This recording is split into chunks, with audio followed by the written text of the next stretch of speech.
right. I'd like to call the Planning and Zoning Board meeting of June 8th, 2021 to order. Our first order of business is a roll call. So I'll say your name, and if you will signify that you're here by aye. Jamie Daniels. Aye. Hal Goodman. Aye. We know Nicole Northrup is not here. Yes, she has a new addition to her family. Field Scarborough. Aye. And Sherry Wickstrom, the chair. I am here. So we do have a quorum this evening. Our next order of business is the adoption of the agenda. And so is there an amendment to the agenda? Yes, we need to add the Heart of Manio Motel dumpster pad. Very well. Under new business, we will add under B, Heart of Manio dumpster with PVC enclosure. So that will be a change in the agenda. Is there a motion to approve the modified agenda? I'll second that. Great. We have a motioner and a seconder. All those in favor signify by saying aye. Aye. And that passes unanimously. The next order of business is the approval of the minutes, and those are the minutes of May 11th, 2021. They have been distributed. Are there any changes to the minutes? Okay. Could I have a motion to approve the minutes of May 11th? I'll move that we approve the minutes of May 11th. We have a motioner. Is there a seconder? I'll second. Fields seconds the approval of the minutes. All those in favor signify by saying aye. Aye. And that motion passes unanimously. Our next order of business is our public comment period. And this is the time when members of the public are invited to address the planning board. Public comment is not intended to require the board to answer any impromptu questions or to take any action on items brought up during the public comment period. Speakers will address all the comments to the board as a whole and not one individual. Discussions between speakers and members of the audience will not be allowed. Time limits are 3 minutes per speaker or 5 per group. Are there any speakers? And there's no one on Zoom. There are no attendees on Zoom, Madam There Chair. are no attendees on Zoom, and there's no one in the house other than the planning board and the staff. So, okay, we will then move on quickly to new business, and that is our zoning text amendment for 160D. And that's Ben Gallup, our town attorney, will give us an overview of the the work that he has done on 160D. Yes, Madam Chair, I'll be glad to. I'm going to be as short as I can because it's a nice long document that really is not as interesting as it is long. I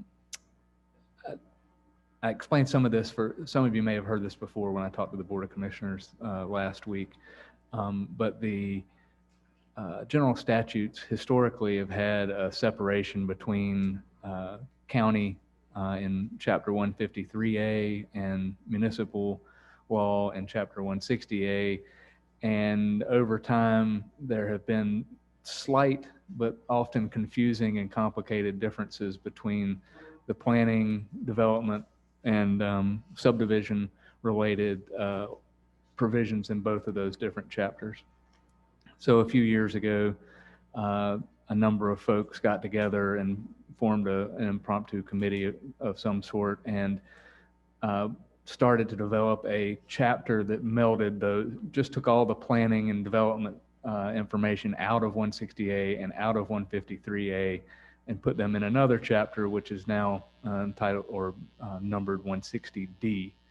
And that process was an attempt to make how boards of adjustment and planning boards and the process and procedures and concepts of planning and development between different local government entities to be as similar as possible. So ultimately, I think it's for the ease of local government practitioners who travel around the state trying to have some consistency in how they deal with different boards, whether they're county or municipality or in different places.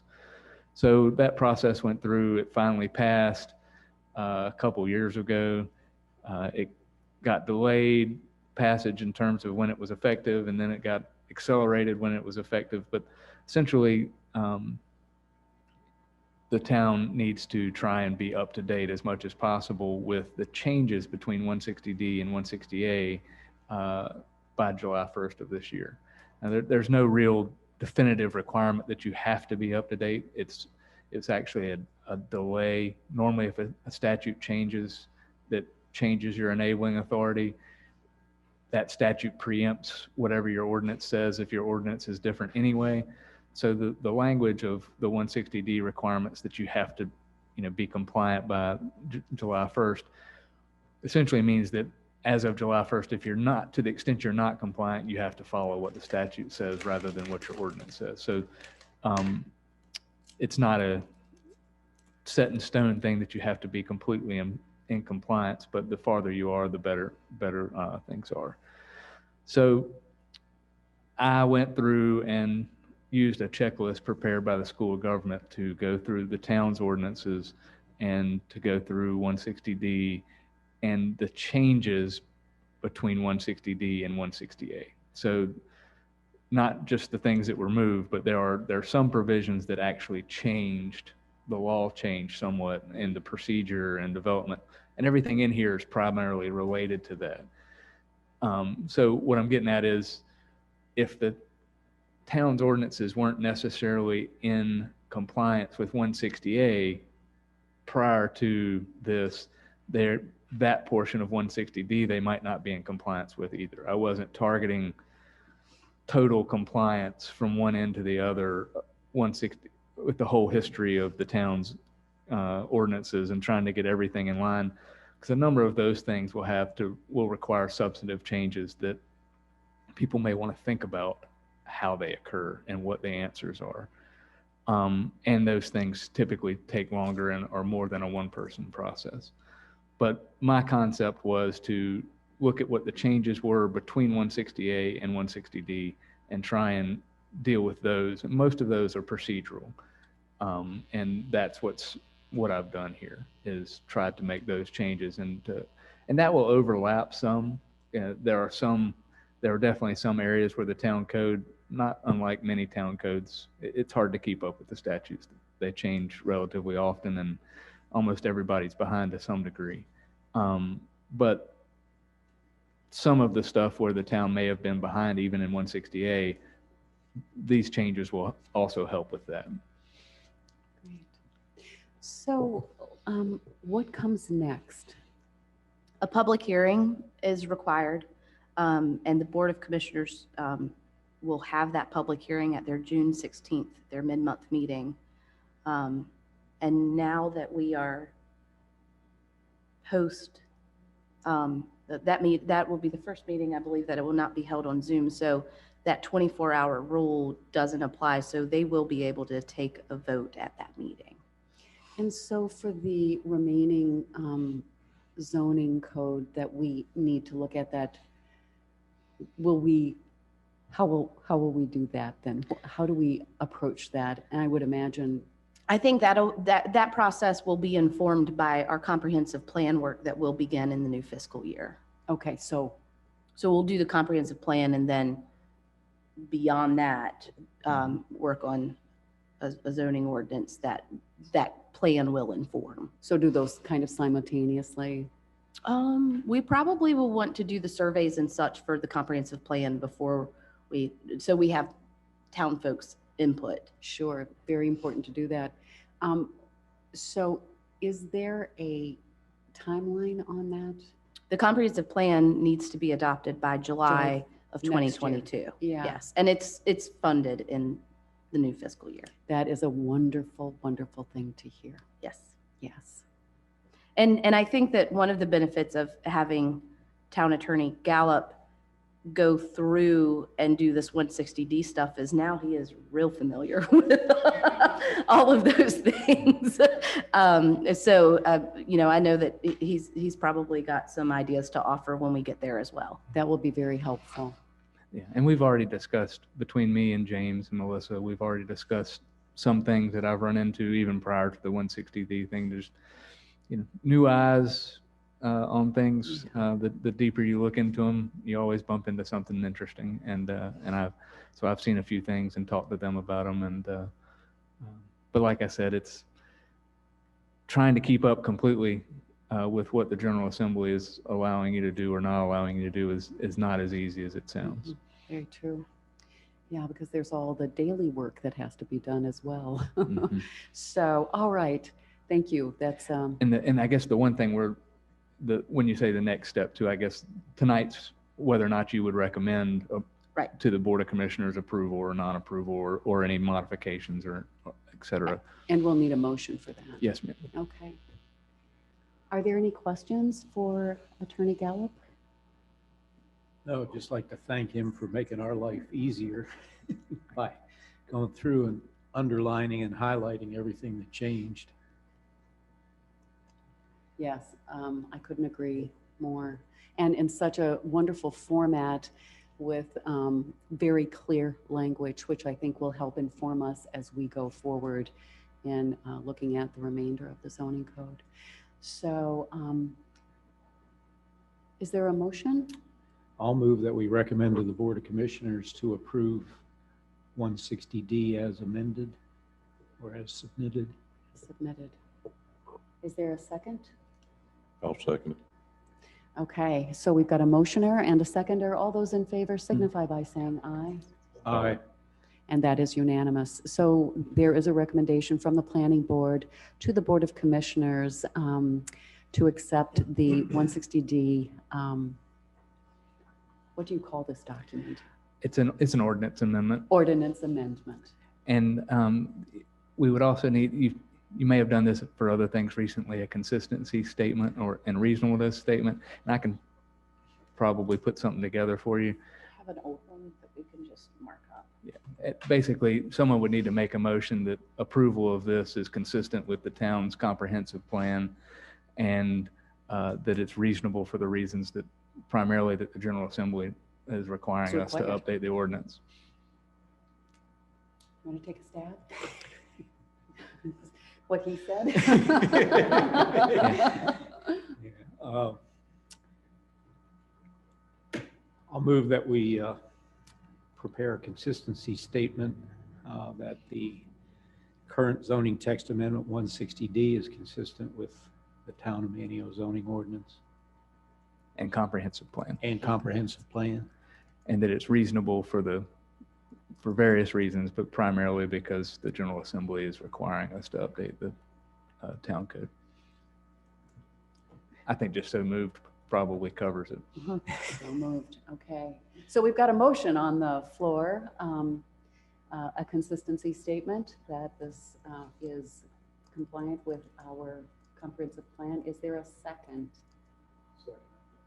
Okay, we've got a motioner. That's Hal Goodman. We've got a seconder, Jamie Daniels. All those in favor signify by saying aye. Aye. And that passes unanimously. God, we should say I do.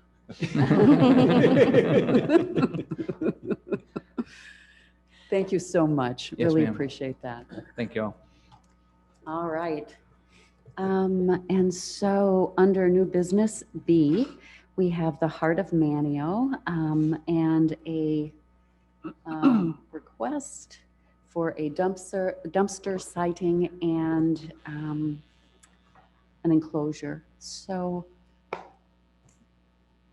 Planner Dickerson? I'm coming. Okay. I'm just saving this document so we can go back and do that consistency statement. Thank you, Ben, for all of your assistance. Glad to help. Y'all have a great afternoon and evening. Thank you.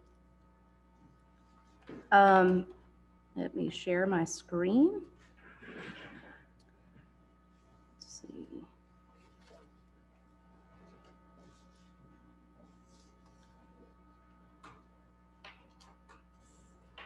Okay, So, you all have seen the great renovation that is happening at the former Duke of Dare, now named Heart of Manio Motor Lodge. And so I've been working with the new owner during these renovations, and the next thing that they need to do, I'll show you where. So currently, if you look on the document on the screen, the dumpster pad is adjacent to the sidewalk behind the building. And so in order to empty that dumpster, the trash truck, there's like a curb cut right here.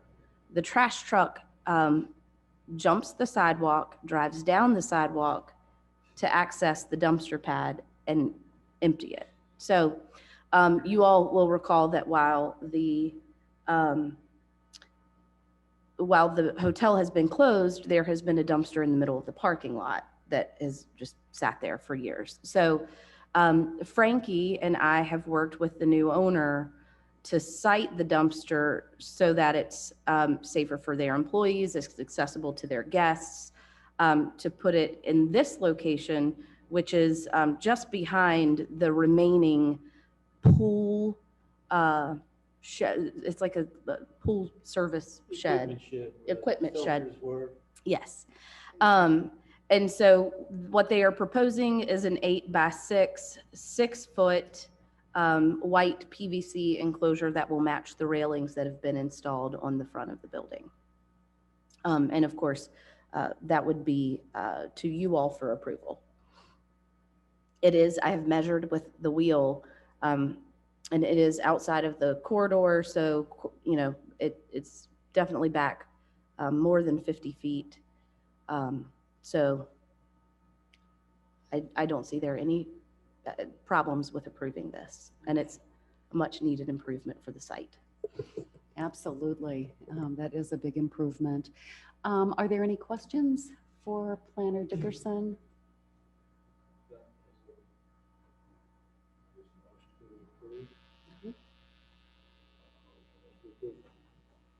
I'll second that. All right. We have a motion by Jamie Daniels and a seconder. All those in favor signify by saying aye. Aye. And that motion passes unanimously. That is the approval of the dumpster and the enclosure, the new siding of the dumpster. So thank you. All right. Now we're on to number 6, old business. And A under old business is stormwater, fill, and runoff management. This has been an ongoing discussion that the planning board has had. And I know that we have been looking for best practices. Our planner, Dickerson, has been talking to others in the field, in planning, and also in close by proximity on what they do, how they handle and manage the stormwater and fill issues. And she has done a deep dive in, oh, there we go. Yes, and she's done a deep dive in the, what is it, the land disturbance permit? Yes. So Member Daniels asked at the last meeting, how do we regulate this, since currently a lot of this activity happens before a permit is applied for. So I checked in with some other jurisdictions. I emailed the planners list, and I got a few responses. And so what the practice is they do issue a land disturbance permit, which also would include the amount of fill and different things associated with that. So because this is a new thing in our ordinance, my question to the other planners was, how do they define land disturbance? And so after this slide, we can go back to this slide, but The city of Wilson responded, their definition is any use of the land by any person in residential, industrial, education, institutional, or commercial development, highway and road construction and maintenance that results in a change in the natural cover or topography, and that may cause or contribute to sedimentation. So that's the city of Wilson. The town of Duck is a land disturbance permit shall be required for filling and or grading a lot, any lot clearance, filling, or grading activity prior to the issuance of a building permit, any installation of gravel or pavers or accessory structures and similar site features, whether or not subject to a building permit requirements, and any removal or installation of site features such as septic systems, wells, and drainage systems that disturb the land. And then this was the town of Carthage, clearing and grading any use of the land by any person in a residential, industrial, educational, institution, or commercial development, highway and road construction and maintenance that results in the change in the natural cover or topography. That's very similar to Wilson's. So those were the three options that I got as responses. And so, of course, that would be, we would need to establish that definition. And then I went back and I listened to Member Goodman's remarks at the last meeting about these things. And so I just kind of made this table that was also included in my staff report. So setback from the fill, you all talked about 5 feet from the property line. The slope of the fill, that was 3 to 1. And I'd like to get some clear direction here. Setback from the footprint of the home, you know, I think your comment was some distance, so it wasn't defined. So some amount of distance from the footprint of the home, or maintain the 5-foot setback. I wasn't sure. I think what you were saying is, as long as the 5-foot setback is met, then maybe we don't need to define that distance from the footprint of the home. Yeah, more or less, you know, just a lot of that depends on the configuration of the lot you're working with. Mm-hmm. Yeah, that's a real hard thing to pinpoint. But, you know, you really only need to come out a certain distance from the house to achieve what you're trying to do without filling the entire lot out to within 5 feet of the property line. Right. And, you know, kind of like to try and avoid people having to do that. Because that's what the tendency is right now, is just go in there and put 2 feet, 3 feet of fill in the entire lot. Mm-hmm. And you really don't need to do that. You just need to elevate the footprint of the structure plus, you know, maybe 5 feet outside the drip line of the roof. Okay. And then I think you all were agreeable, measure the building height from the finished grade. Yep. And then that the fill cannot be higher than the regulatory flood protection elevation, which is 8 feet in most places in town.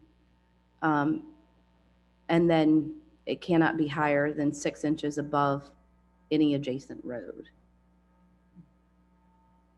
And so that would be for you all to discuss. No, that 6 inches should work, because the main thing you want to avoid there is somebody putting in a tremendous amount of fill and it really just gushes out into the road during heavy rain. Sure, and then it would also be, that setback would be from the front property line too, so. Yep. Yeah. Well done, Melissa. Yeah, thanks. So I think if y'all can give me some guidance on, I think ducks. I was going to say, Yeah, I me think ducks too. is a more comprehensive I do definition too. than the others. Agreed. It's more specifically oriented to what we're dealing with Mhm. here. Yeah, any change in the natural cover topography would be cutting down a tree, cutting your grass, running a lawnmower over it. Cut down some limbs and change the natural color. And the septic system. I mean, all that is good. Yeah, duct's definition is It's pretty better. comprehensive. And we could adjust it, so of course we would take out the septic system wells. So I can start with that, and then if you all are ready to move forward, I can begin working on text amendment language that we can provide to you all. I would like to take some time with the town attorney so we can get it right. So I don't know that we would have it ready in July, but maybe August. Okay. Is everyone ready for, this is, I think, our third or fourth, maybe fourth meeting that we've discussed this topic. Yeah, that's good. And I will say that in July, of course, there is a related matter That's coming to true. you all that was supposed to be on tonight's agenda, but that applicant was not in town. And that is going to be the matter of filling wetlands. And so the town attorney will be back to help us work through that.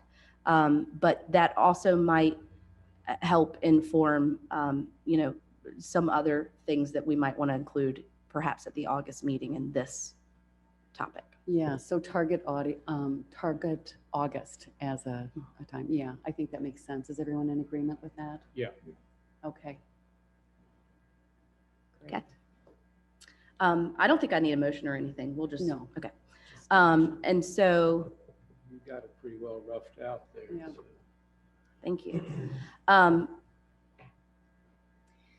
All right, yes, so we're on to the housing discussion, and there's quite a bit here to talk about, I think. But I did want to say before we dig into this that Nicole, who is not here this evening, also has some contributions to the conversation. So I'm sure this will be carried over into July as well. This is sort of just a continued conversation because it is a complex subject. But I did want to say that so that we know that she's going to be bringing some observations and some ideas forward when she comes to the next meeting. So, well, as we all know, there's much discussion going on about housing in Manio and Dare County. And the planning board, we have been discussing these important matters for our future planning, especially because we are working on this comprehensive plan and housing is such a pivotal component in that. And then, so at the May 11th planning board meeting, Planner Dickerson provided information on zoning code definitions around housing or for housing so that we will have consistency. And she also provided photographic examples of each type of housing that we have here in Manio. So that's very helpful. That's a resource for us to use. And additionally, Planner Dickerson cited the 20-year plan update working group, which had identified 4 guiding principles that inform our land planning in Manio. And 2 of us from the planning board actually served on that plan update work group. So there's some overlap here, which I think is a good thing. 4 of the guiding principles that Planner Dickerson pulled out was 1, a strong advocacy for lower density housing in town. 2, zoning rules regarding housing located above commercial units and the lot coverage implications on that.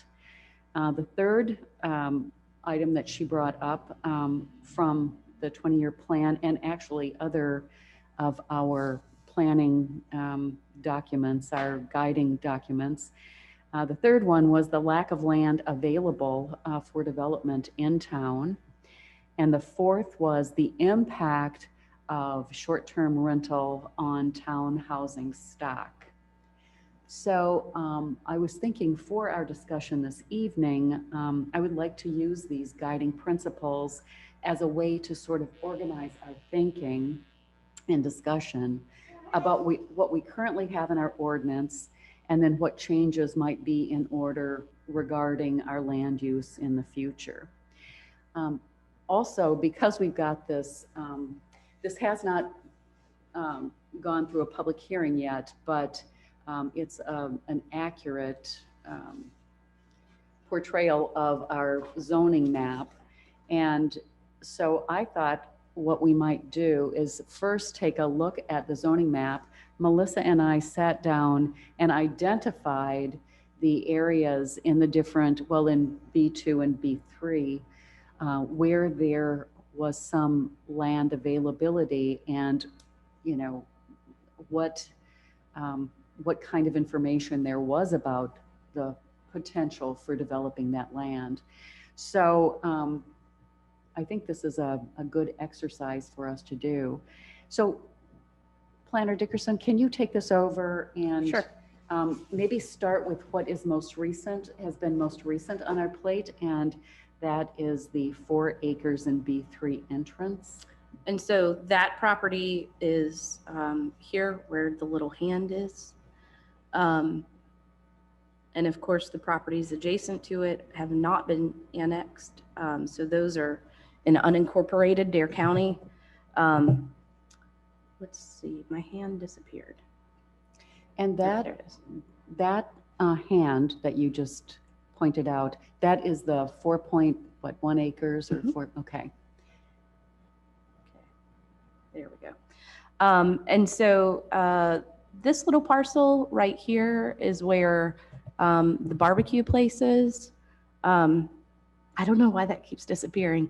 But there is a parcel adjacent to that that does go all the way to the sound. I think it has, if a survey of wetland delineation was done, there would be finding, it's my hunch, that a significant amount of that property is wetlands. And I've got some, I'd point that out because I've got a point to make to you all on the next few slides. Of course, in Cypress Cove, there are a couple of vacant lots that are cited for single-family homes. There aren't many left. Let's see. Then the parcel that used to be the home of Weeping Radish, right beside Daryl's. There are a few single-family home lots left. Maybe now there might only be a couple, 2 maybe, in the flats. And then that gets us to Bowsertown Road, where you all have heard that from an applicant who plans to bring forward a subdivision on that road. And then the parcel, lost my hand again. Here we go. This parcel at the corner of Bowsertown and California is owned by an individual, and I think that's maybe 5 acres of property. A couple years ago, they went in and they cleared the underbrush, so it's somewhat cleared. You can see the size of the property. Of course, we have heard conversations from Dare County about this property and doing some kind of development there that is not in town. Is that property the old transfer station lot? It's not. It is at the boat ramp Okay. across the canal. It's Across the canal? the transfer station, the old dump Yes. would be across the canal from the boat ramp, and the property that the county is talking about, my hand is It's disappeared. 170 California. It's here we go, right here. And they call it Bowsertown, but it's really on California. It is. Yeah. So it's a little confusing with Malcolm Fearing's conversations about Bowsertown and the development or the concept that he has there. I think,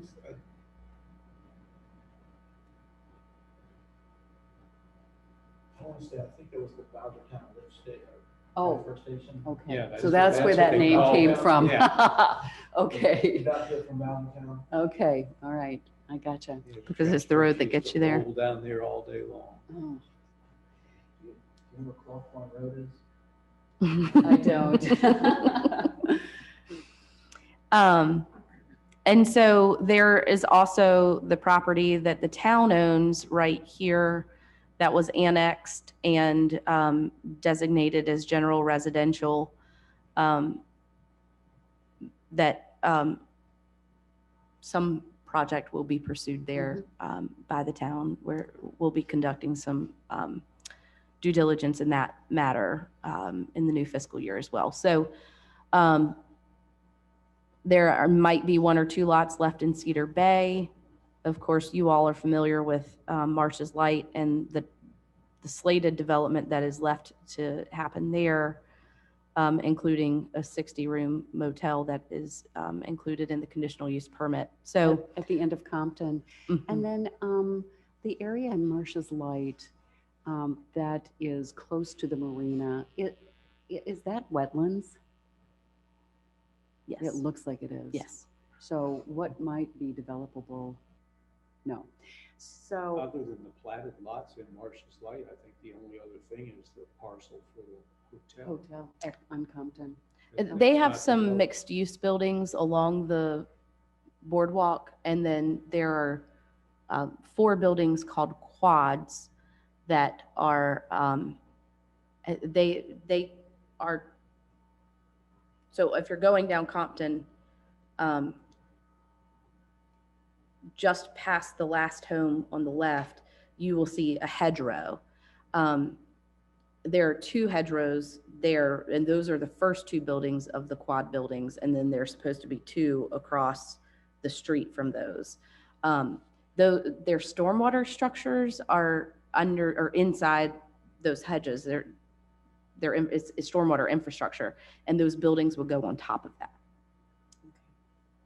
And there were 2 other lots.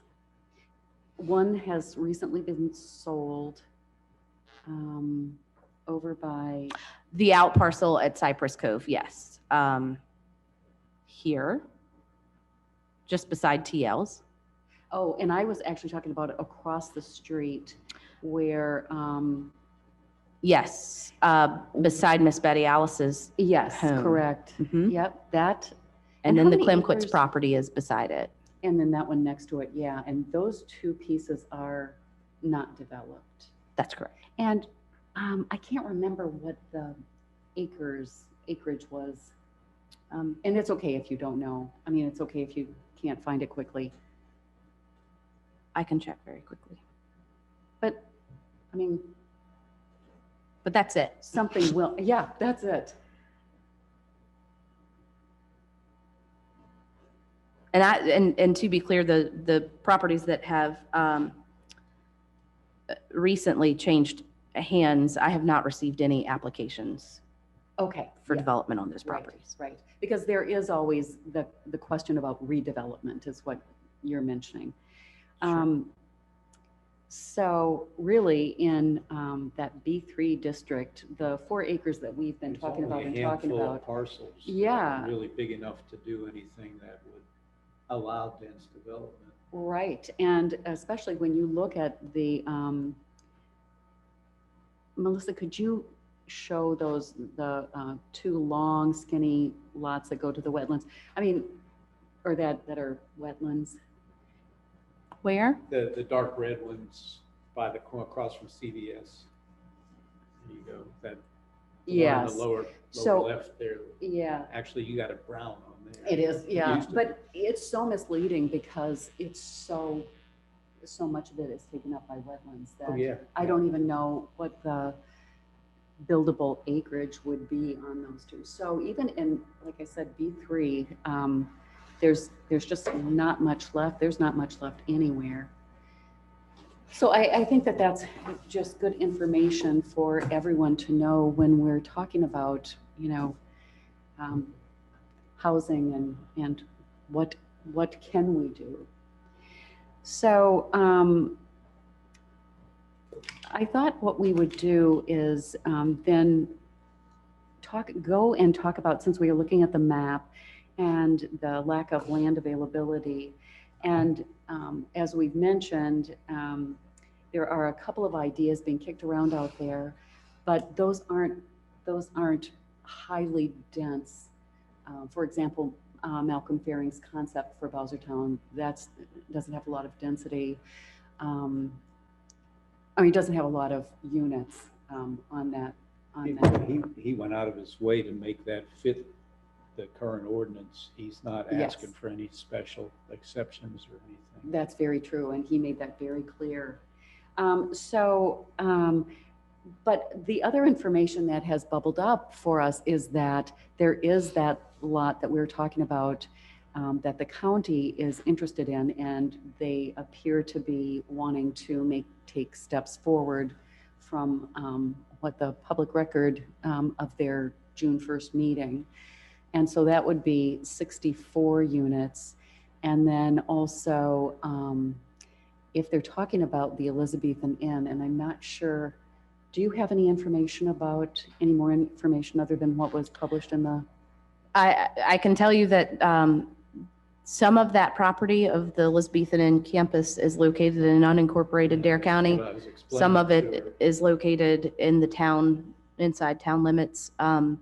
I've not been contacted by anybody. The older buildings in the back that they don't use are the ones that are in unincorporated Dare County. The stuff up by the road that they still use as a motel is in the town of Manio, because that all came up, it's probably 4 or 5 years ago when somebody wanted to put a Holiday Inn Express on that property. They were going to buy it, and we kind of put the stop to that right away. So the one thing that was alluded to was that the county would need to have that Bowsertown property would need for it to be annexed by the town of Manio, so that they would have access to wastewater, our wastewater facility. So anyway, these are just, there's nothing written in stone. It's just written in the newspaper. So anyway, but these are all things for us to kind of keep front of mind. So then the zoning rules regarding housing, that is one of the other 4 that we've been talking about.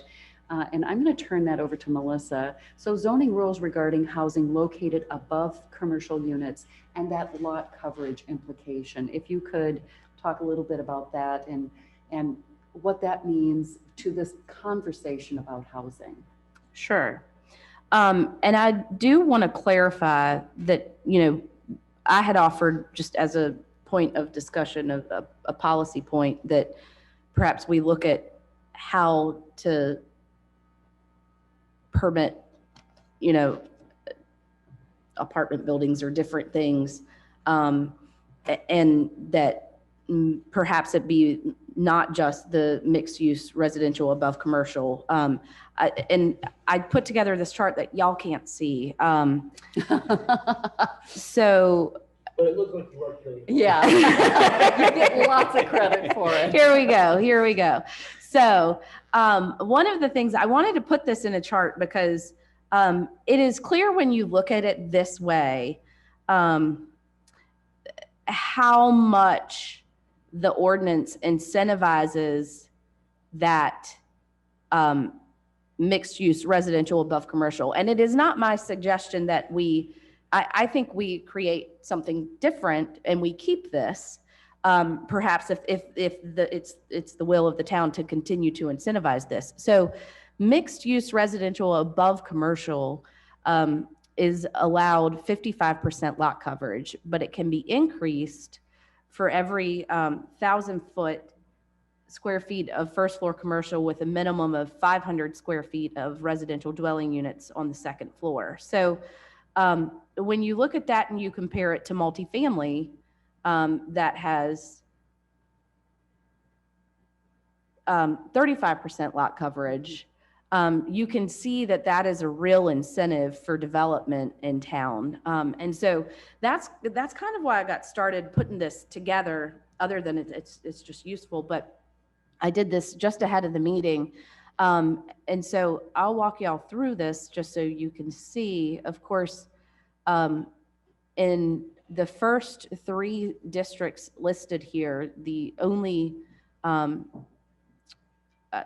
dimensional requirements are for single-family homes.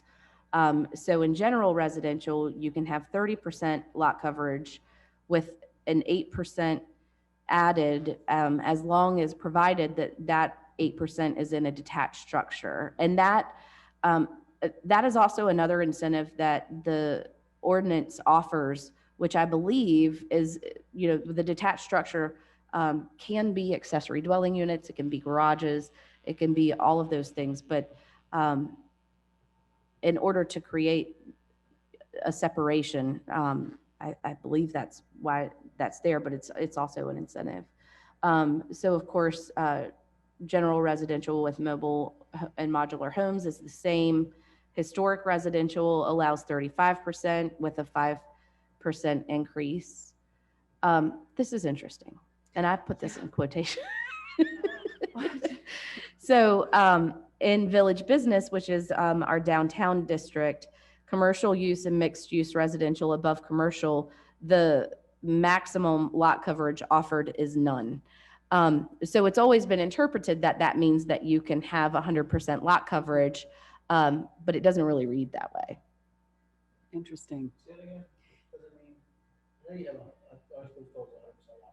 Yes, but the ordinance reads none. You can't build anything, you can't You build build up a stairs, does it count as lot coverage? It can't count that as lot coverage because it has to drain. Very interesting. That's some work to do. And so for single family, it's similar to historic residential. And the notes with the asterisks here are because wetlands cannot be counted towards lot coverage wherever there is a star. So it's commercial multifamily in the B2, B3, and B4 districts. One thing about that incentive for the mixed use that I think is important to keep is when you're doing the mixed use, it's much more expensive to develop, especially if you're going back to retrofit the structure, because you got to have 2-hour fire separation between the commercial on the first floor and the residential on the second floor, and that gets, a lot more expensive than just nailing some drywall up. Sure. Right. And if you think about parking associated with commercial and residential uses, Right. Okay. And so I'll send this to you all so you have it as a tool going forward, but I sure. Yeah, thank you. I got a question for you while you're on that. Okay. We're talking about mixed use. So I think the big buzzword here the last couple of months has been units per acre. That is residential units. So if you have 5 shops and then 5 apartments above it, that's 5 units per acre, right? Basically 1 acre. If you have an acre and you do, yeah. Yeah, so we don't count commercial Commercial. units as units per acre. It's- Right, that's residential. So essentially you'd get those they wouldn't count against you, is what I guess what I'm saying. Right. There would be a sewer calculation. Sewer calculation, setbacks, parking, all those things, which parking means, Yeah. parking requirements means lot coverage, and so Yeah. you're limited by more than just The density. lots per, units per acre. Yes. There's a lot more to it than making it all fit.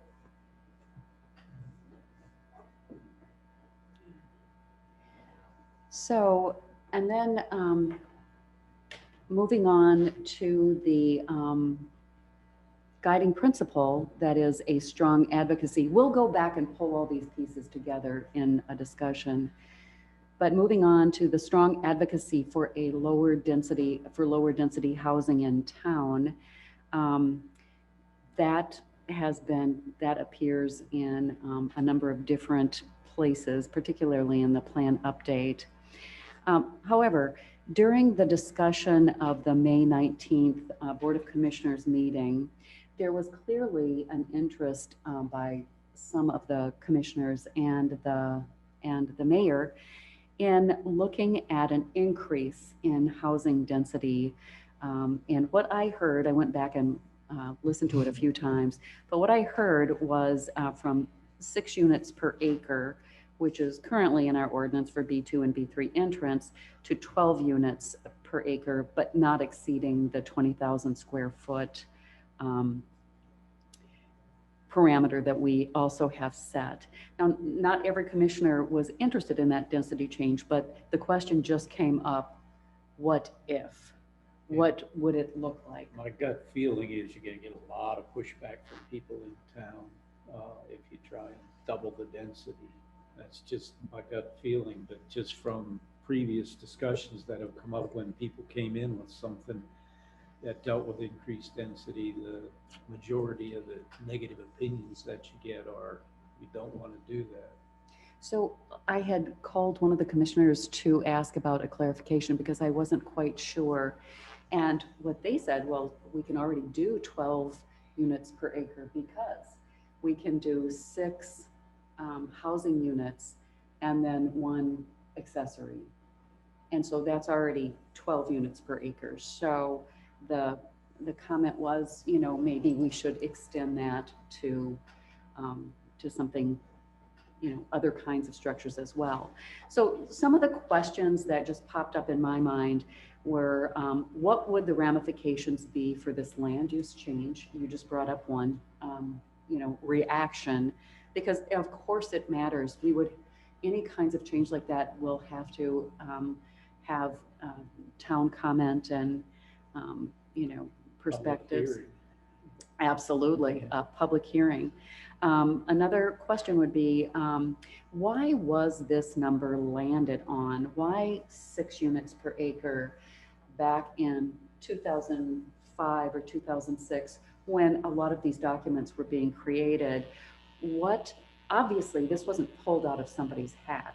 It came from, you know, it came from somewhere to be included in the land planning documents that have guided this town for a number of years. So what was that? And I did have an opportunity to ask someone about it, and they said it was completely tied to how much the wastewater could handle in terms of their projections in terms of capacity. So that was a perspective on that. And so bringing that up, how would these changes in density of residents impact our wastewater consumption and capacity? And do we have developable land for a density change from 6 units per acre to 12? Is that the only land we have? Is the one that we've been looking at, the 4 acres? Where else would we be able to have, you know, larger densities?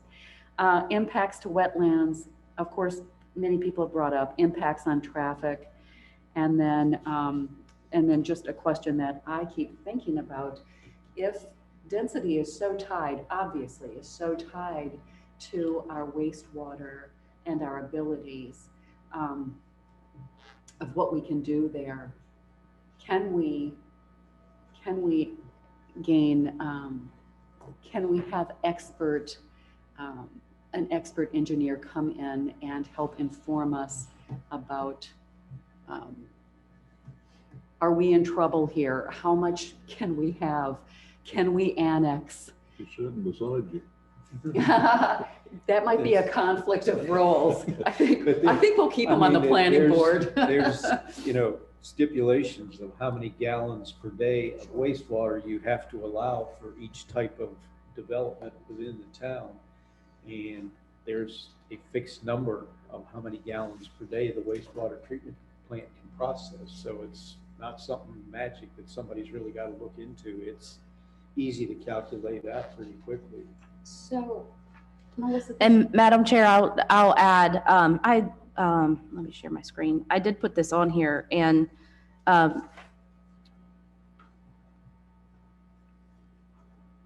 the town clerk had helped me do some research today.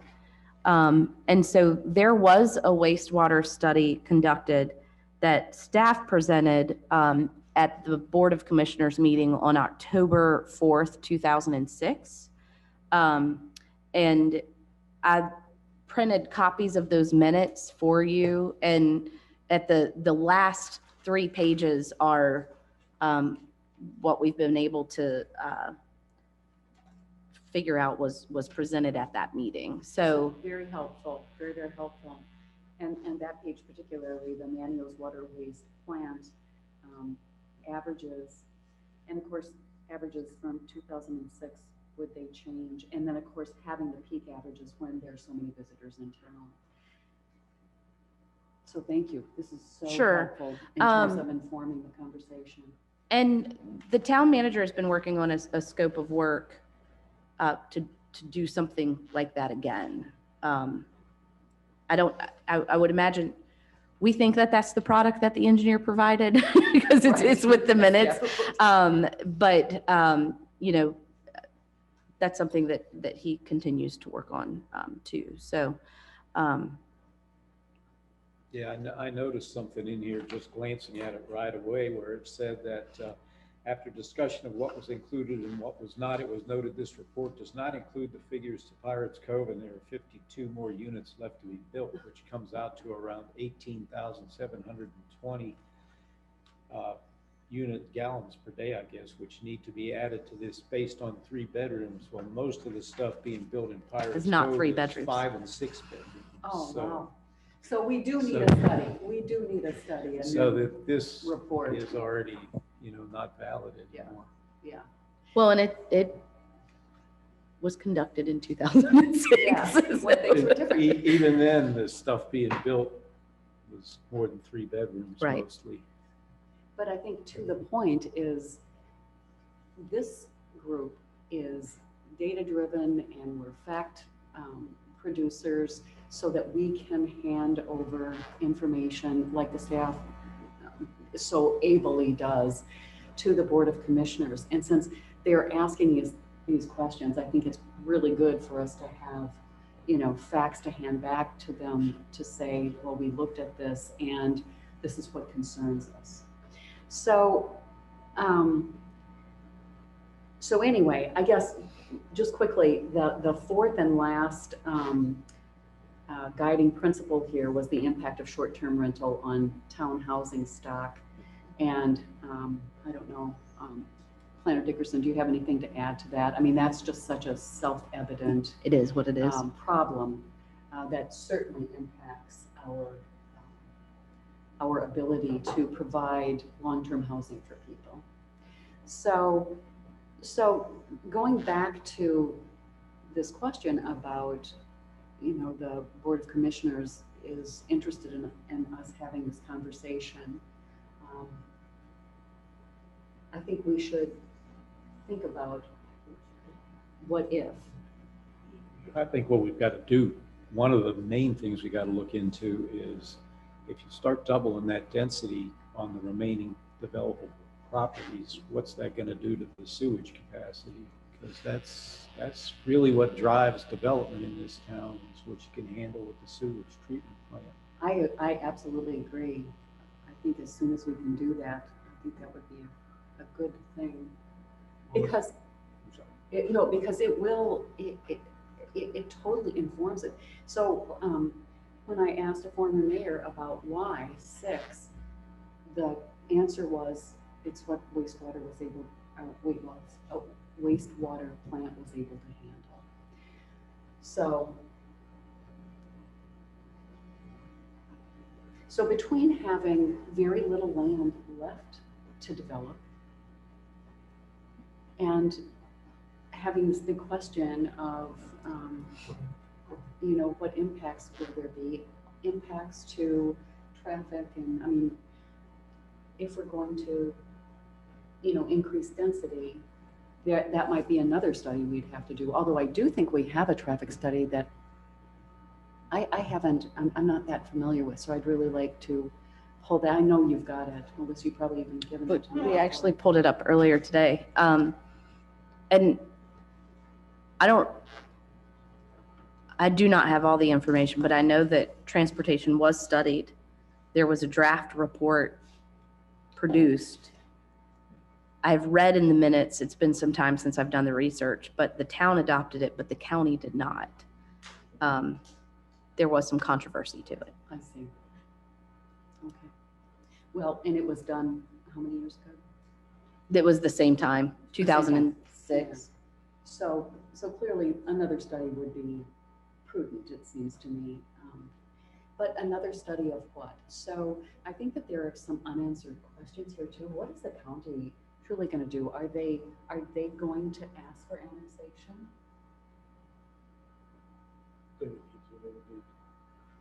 I've not received any application for such. I think it's still. I believe they would need that way. I don't know what their project is, but I believe they would need wastewater. I mean, the technology is definitely changing. They have many plants.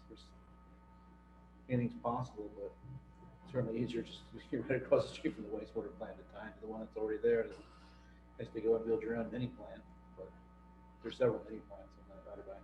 Yeah, and there's So one it's- for all of them. I don't know. Well, and that's another More question. than likely, yes. On an island, is it possible to expand the current wastewater plant we have? Well, yeah, but then you're looking at everybody's taxes going up. Time and Expanding a money. wastewater plant is very expensive. I mean, is it possible? I mean, would the state allow that? Yeah, I mean, it's just coming up with the dollars to do it. You got three things. Number one is the physical capacity of the plant, the pumps and the tanks and all that stuff. Then you have your permit, what the plant's permitted for by the state, and then you have your outfall permit. Oh, So yes. it's an outfall permit. So there's two permits from the state and the physical capacity of the plant. So you'd have to, upgrade the plant and then go back to the, with the state, give you the permits. Yeah, you add on So to, that's if the they will question. allow the permitting, then you can add on to the plant. We have 1 million gallons permit bumping to the Chalabag Bay, but I do not think they would ever allow that to be increased. Who knows what the state's gonna do? So It- lots of They have unanswered those questions. gallons right there. It's funny, because I believe the plant is licensed to process like 750,000 gallons, 600,000. 650,000 gallons, but the outfall 600,000. permit's 1 million. So that's funny that we can dump more than we can process. Yeah, that's funny how they're different, but. So, getting back to the commissioner's question to us. So what if, so in B3, we only have that, what we think is really that 4 acres. If we did allow 12 units per acre, or if we started that discussion, and I'm not suggesting anything, I am just playing devil's advocate. I'm throwing ideas out because I know that the Board of Commissioners want us to talk about this. And so we allowed the 12 units per acre, I don't know, say condos. I think the other thing you got to consider though, that 4-acre parcel is the first thing you see when you're coming down the causeway into town. And it's a question of what do you want to represent the town as people are coming down, and that's the very first thing they see coming into town. But condos that look like the ones over in Marsh's Light, those are built in the manual way of building. I don't know, maybe there's only like 24 of them on that, you know, the ones facing the marina.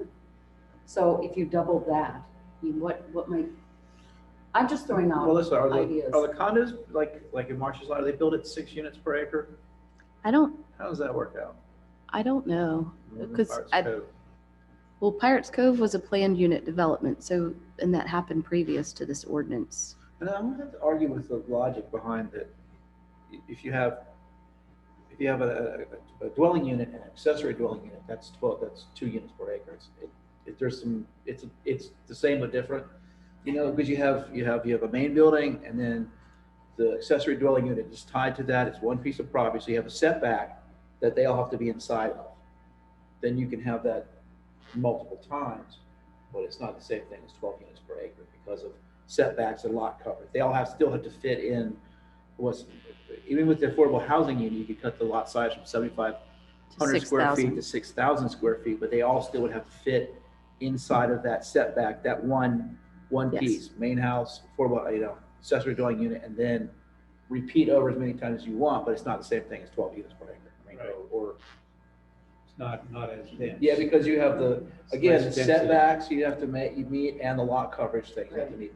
Like, smaller Roanoke spaces. Village was probably built about that.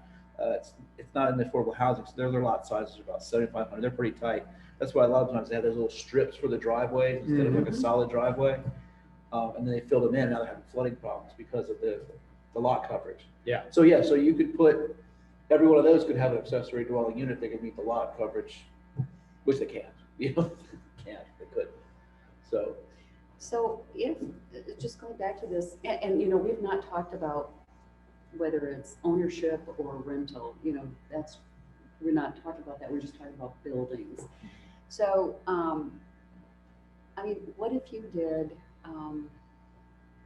what if we were able to use that inclusionary ordinance and so we did 12 units, let's just stay with the condo theme.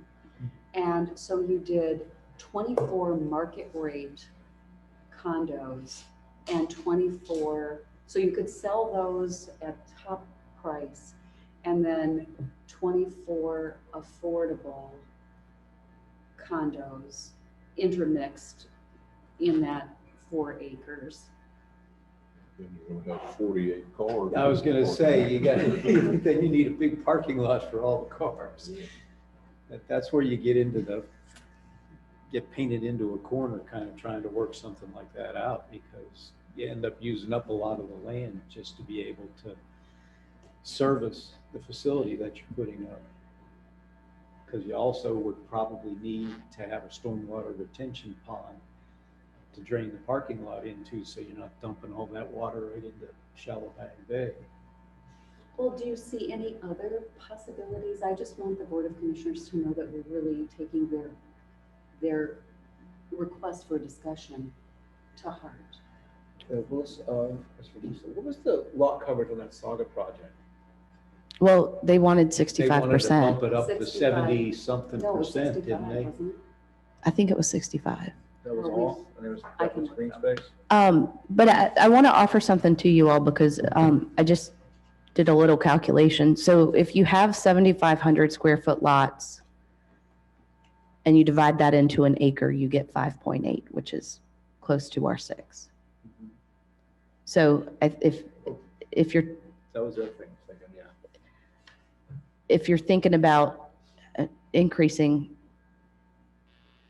density, then of course the lots do get smaller. For 6,000 square foot lots, it's 7.25, which is what is allowed with 6,000 square foot lots are allowed by way of our affordable or occlusionary ordinance, whichever book you look in.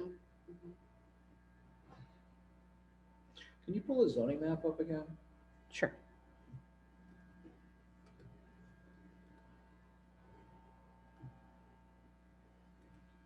So I was just looking at Google Earth on my phone.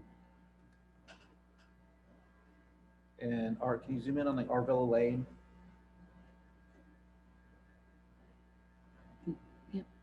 Present.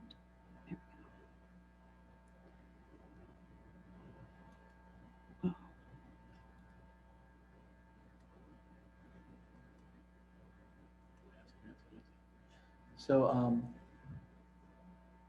that area, on both sides of that was Saga, wasn't it? Well, the original developer France was and then Mark Saga. France. Yeah, and then Saga bought it and did it. Yeah, that's a nice development. And Oh, is then, that off Lindsay Lane? Or yeah. no, where? Is that Lindsay Lane? on the, it's like if you're going left off of California, it's Arvilla, and if you're going right, it's Lindsay. I do that backwards. You're going The left other on way, Lindsay. yeah, yeah, that is a lovely area. But it's one street, but then if you look in the Google Maps, a lot of trees, a lot of green on both sides of that, like all of that could be developed in the future. But that's where we really need those sewer calculations before we like entertain. When you Annexation. talk about annexation and opening things up and being able to build and open the market on it, you know, how can you get the price to come down is have more houses available, you know? If that, and then, Those are 6,500 square feet lots in general. And the price point is under 200,000. Well, the affordable units were 199, but the market rate units, The solution to being able to develop that area would be to do another treatment plant and let it pump into Croatan Sound instead of Shallowback Bay. You know, the problem with that is it'd probably take 5 or 10 years to get the permits from the state. No, that's, you try and get an environmental permit like that, it's gonna take time, lots of time. we have a 1 million gallon permit in Shallowback Bay. But the question is, would they extend the permit on the plant to allow it to be expanded? I think that's a big, big question. That's something that would have to be looked into before we even decide about expanding that, because certainly don't want to run out of sewage capacity.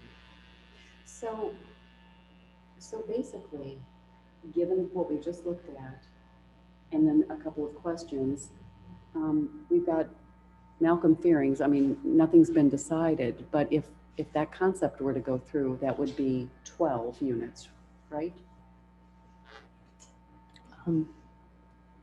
it would be 14. 14, okay. Including that little office? Or Not including that. Not including that.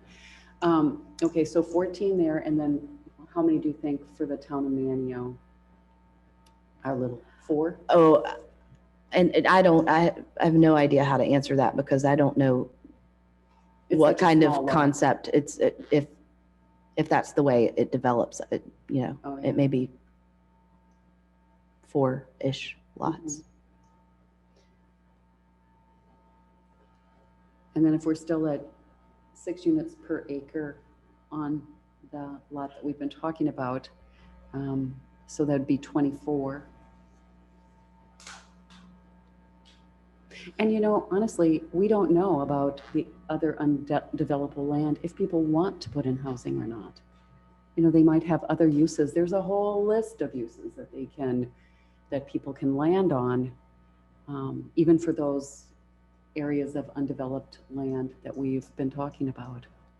I know the Weeping Radish parcel, I've had some stuff come across my desk, and not lately, but 2 years ago and 3 years ago, for street level commercial, residential up above.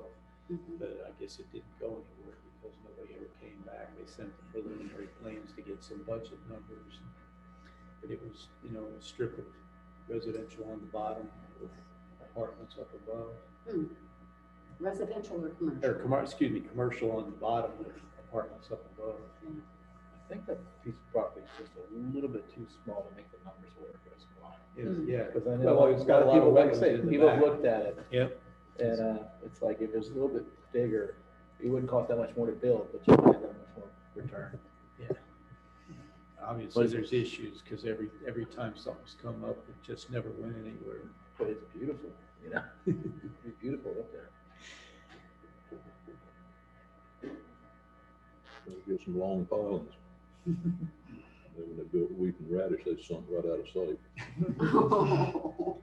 Well, that's real soft ground because I did the foundation for the Dollar General when they developed that. And, you know, those piles, we put them down about 35 feet. But the owner was still really upset because we came to him and he had a soils report that he had somebody out of town do, and they wanted 55-foot piles in there. They said, everything we've done, I've got the local soils consultant, and everybody said, no, 35 is what works everywhere else in that area. And they said, no, 55, so they brought in 55-foot piles, and we just planted a bunch of 30-foot trees because they only went down 35 feet. They were sticking up 20 feet. Cut them all off and threw them away. Oh, wow. I don't know if he ever got anything from his soils consultant as a credit or not. But that is real soft ground 35 over feet. there. A whole lot That's of peat. amazing. That is amazing. Well, there's a drainage next to the 7-Eleven, between the 7-Eleven and the Dollar General. There's kind of a drainage canal in there, and it's just absolute marsh. Well, any other conversation, any other thoughts? I'll just send back to the board. Then we have this general housing discussion. It's kind of where you want to go. Do you want, like I say, Section 8 type housing, or more affordable market for middle class, or summer housing, student housing, dormitory type housing? We have a lot of options. It's just kind of, but there's not one answer that's going to fix all of those issues. No, because there's constituents from every one of those groups you mentioned who are asking for housing. Either in favor of it or against it, Right. depending on which type. Yeah, Somebody True said me, the United States has a surplus of shipping crates, so people are converting those into homes. So if you want a shipping crate community, it can be very economical. I But don't it think would they not meet the meet wind manual load way of building. requirements. It's funny, not the manual way of building, is that what you I said? did a house, No, I did I- a house for a guy that used 6 of those shipping crates It up can be in done. Gaines County that we welded together, and Yeah. then he framed it all in, and it looks like a normal Oh, house. my God. Yeah. On the outside. On the outside. 20 by Well, 40. he put drywall inside and everything, but it Well, was a whole lot less costly than building a house. we from could build some scratch. student housing out of shipping crates, pretty economical. Yeah, stack those crates up. But not in my neighborhood. No, not in my neighborhood. No.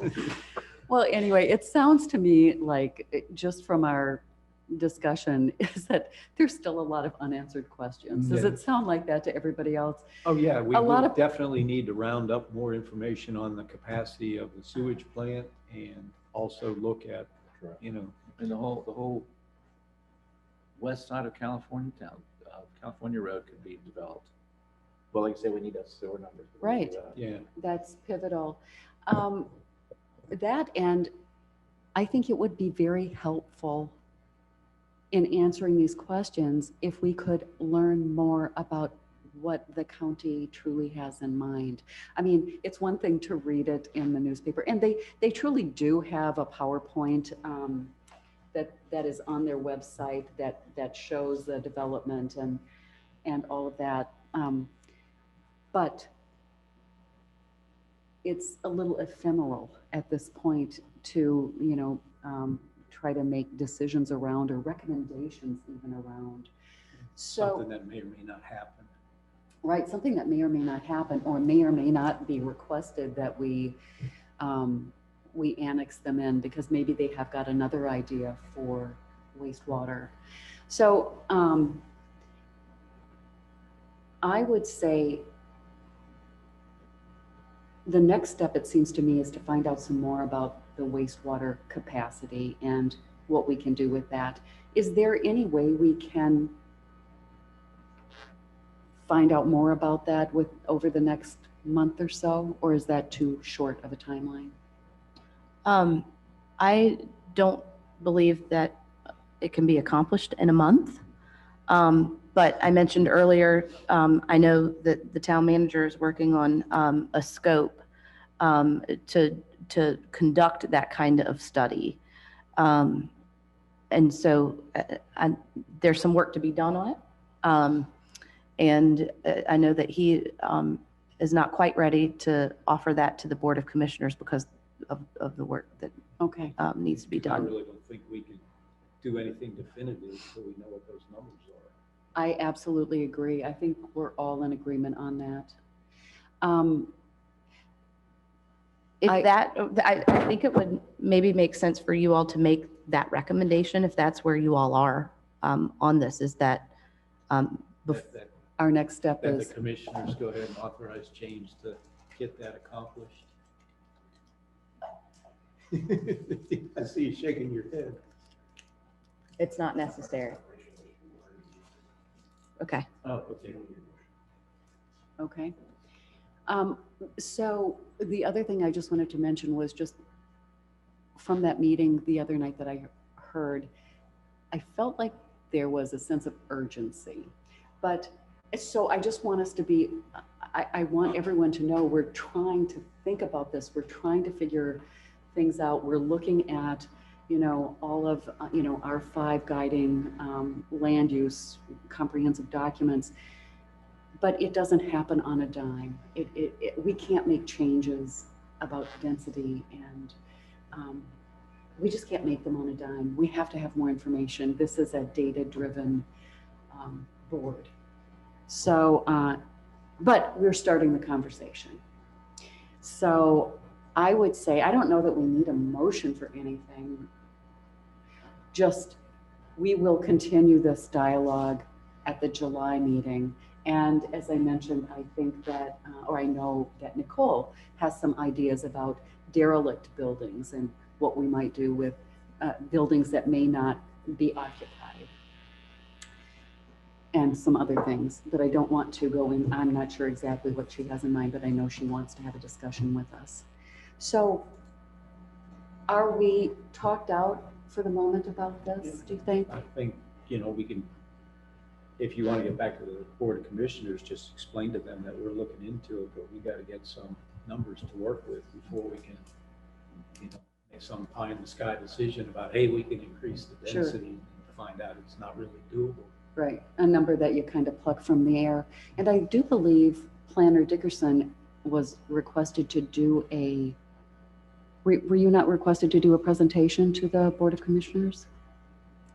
Yes, they, at the mid-month meeting, would like to begin to take a look at zoning ordinances. So I'll be presenting something. Well, you've heard what all, I mean, we've been working on the knot. Can you say that? We've been working on that knot. It's still tight. Okay. Then let's, since we've talked about this, let's go to number 7, board members' comments. And so I just go alphabetically. Janie, do you have anything other than all this conversation we've been having? No, ma'am, I think we talked about all the hot topics. Okay, very well. And then Hal. Yeah, we've had some out-of-town company, people that come down every year and come to town every year. And I got some positive comments and I got some negative comments from the same people. They're very positive about the new town common. They Yay. love the parking, they love the appearance of it, thought it was great. And they were thoroughly disgusted with the Arts Council wall with the holes in it and everything that we did not like. They said, what is that doing in town? It doesn't belong here. And the fact that they paved over the grass courtyard and everything, they were real upset to see that. So I just thought I'd bring that out because we had quite a discussion about asking them if they could do something a little different than that concrete wall with the holes in it. You know, that's one of the first things they said is, what's that all about? That's rather a consistent comment. Yeah, well, thanks for sharing But that. they thought the town commons was great. Place to park as soon as you get into town, and they said, and they got in there were just 1 or 2 parking places left in the middle of the day. It was all filled up, so it's being utilized. I thought it was really nicely done with the planting and everything. It's beautiful. You know, I walk it every single day. And so part of my job as chair of the planning board is garbage pickup from all the stuff that people leave behind. So I know people are using it. They're not bad things. They're not bad things. They're just, you know, water bottles and, you know, box of popcorn, whatever. Is there a trash can there? Maybe There's we a should- receptacle There's a down. trash There can. are 2. 2 of them. I didn't yeah. pay attention to that. There's no We instructions parked on there it. the other night. There's no instructions. There's no instructions. That's what Janie said. There's Please no put the instructions. trash here. All right. Fields, do you have anything? Could they put a new muffler system on that dump truck they have, their old one that picks dumpsters up? I can hear it coming 30 minutes before it gets to me and 20 minutes after it passes. It's the loudest. The other one has been repaired, so that one will be going into the So shop. well, they were both there Monday morning, and you couldn't hear the new one. He's picking up the green can next door, but when he got to our dumpster, like I said, I heard him coming. You start, Frankie told me this afternoon he's taken that one off the road. 3 times, and then when he gets there, it's ground shaking. And he likes the Good ribbon. comment. So I have Worse than those airboats, Hal, believe me. That airboat's pretty bad, though. He's out there running all summer long. So I have a question. Do you spray, or does the town spray the cemetery for mosquitoes or flies or? I don't know. I just I don't wonder, think so. I felt so badly for the maintenance crew. They were out there the other day, and I'm telling you, they were attacked. Dare County used to spray. I don't know if they do, because they used to come around with this truck at 7 o'clock in the morning all the time, drive up and down all the streets. They need to change their formula for those deer flies. They're the worst. Oh, man, that's what I'm those- talking about. All of a sudden Saturday, they just Oh, my appeared in gosh. they're bad Oh, my mass gosh. this past Saturday. I was mowing my yard and got eaten Oh, up. I know, and I Sure, feel so get badly. the- They take the town maintenance, they do such a beautiful job in our cemetery. Oh, they do not need to be carried away by those. Anyway, I don't know if we can go out and do that old fly thing, whatever. I do have one more question about the cemetery, and that is, when are we going to get the ironwork? Is that this fiscal year? Excellent. Okay. All right, everybody. Thanks so much for the good discussion tonight. I really, really appreciate it. But it looks like it's time to go. So I'll move that we adjourn. do we have a second? I'll second. Fields, seconds, and all those in favor signify by saying aye. Aye. And that is unanimous. This meeting is adjourned.